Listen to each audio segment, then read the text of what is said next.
ಇದು ಯೋಜನೆ ಅಂದಾಗ ನಮ್ಮ ಎಲ್ಲ ಟ್ಯಾಕ್ಸ್ ತೊಗೊಂಡೋಗಿ ಅವ್ರಿಗೆ ಕೊಟ್ಟು ಅವ್ರನ್ನ ಶ್ರೀಮಂತ ಮಾಡಿ ನಾವು ಊರು ಅಡ್ಡಾಡುವಂಥ ಪ್ರಸಂಗ ಇವತ್ತು ತರ್ಕೊಳ್ಳೋದು ಬೇಡ ಆಗ್ಯದ. ಆ ದಿಶೆಯಲ್ಲಿ ನಮಗೆ ಮಾರ್ಕೆಟ್ ಬೇಕಾಗಿದೆ, ರೈತಗೆ ಮಾರ್ಕೆಟ್ ಕೊಡೋರು ಯಾರ? ಈಗಿನ ಮೋದಿ ಸರ್ಕಾರ ಕೊಡೋಕ್ಕೆ ಸಾಧ್ಯ ಇಲ್ಲ, ಸಿದ್ದರಾಮಯ್ಯನೂ ಸಾಧ್ಯ ಇಲ್ಲ. ಯಾಕಂದ್ರೆ ಈಗಾಗಲೇ ಅವ್ರು ಕಾರ್ಯಕಾನೂನು 3 ತೆಗಿಬೇಕಾಗಿತ್ತು. ಅದನ್ನು ನಮ್ಮ ಕರ್ನಾಟಕ ಮಟ್ಟಿಗೆ ತೆಗಿಬೇಕಲ್ರಿ, ರದ್ದು ಮಾಡಬೇಕಲ್ಲ, ಅದನ್ನು ಮಾಡೋಕ್ಕಾಗ್ತಾ ಇಲ್ಲ ಅವ್ರಿಗೆ. ಅಂದ್ರೆ ಸಿದ್ದರಾಮಯ್ಯ ಮತ್ತು ಮೋದಿ ಒಂದೇ ನಲ್ಲಿದ್ದು 2 ಮುಖಗಳು. ರಾಹುಲ್ ಗಾಂಧಿಯವರು ಸಹಿತ ಅಷ್ಟೇ. ಯಾಕೆ ಇಷ್ಟೊಳಗೆ ಆಗಬೇಕಾಗಿತ್ತು ಕೆಲಸ. ರಾಹುಲ್ ಗಾಂಧಿಯವ್ರು ಹೇಳಿ ಮಾಡ್ತಾರೆ ಅವರು, ಸಿದ್ದರಾಮಯ್ಯನವರು. ರಾಹುಲ್ ಗಾಂಧಿಯವರು ಹೇಳ್ತಾ ಇಲ್ಲ ಅದನ್ನು. 3 ಕಾರ್ಯಕಾನೂನು ತೆಗೆದು ಹಾಕಿರಪ್ಪ, ಬೆಂಬಲ ಬೇರೆ ಕಾನೂನು ಮಾಡಿರಿ. ಯಾಕೆ ಮಾಡ್ತಾರೆ ಬೆಂಬಲ ಬೇರೆ ಕಾನೂನು?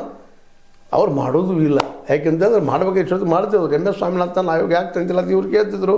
ನಮ್ಮ ಮೋದಿಯವರು ಯಾವಾಗ ಮನಮೋಹನ್ ಸಿಂಗ್ ಪ್ರೈಮ್ ಮಿನಿಸ್ಟರ್ ಇದ್ದಾಗ ಲೆಟ್ರ್ ಬರ್ತಿದ್ರು, ಇದನ್ನು ತೊಗೊಂಡು ಬಂದುಬಿಡ್ರಿ, ಮಾಡಿರಿ, ಇದನ್ನು MS ಸ್ವಾಮಿನಾಥನ್ ಆಯೋಗದ ಶಿಫಾರಸು ಮಾಡಿರಿ, ಅದನ್ನು ಅನುಷ್ಠಾನಗೊಳಿಸ್ರಿ ಅಂತೇಳಿ. ನಾವು ಬಂದಾರ ಮಾಡಲಿಲ್ಲ, ಅದು ಸಾಧ್ಯ ಇಲ್ಲ ಅಂತ ಮತ್ತೆ ಹೇಳಿದ್ರು. ಅಂದಾಗ ಸಾಧ್ಯ ಇಲ್ಲ ಅವರಿಂದ.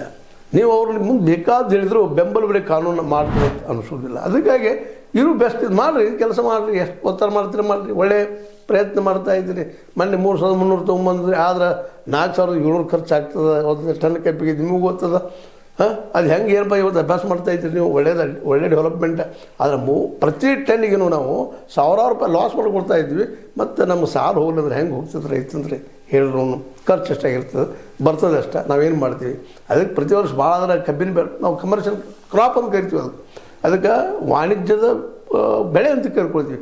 ಆ್ಯಕ್ಚುಲಿ ಅದು ನಮ್ಮ ಸಾಲು ಹೊರದ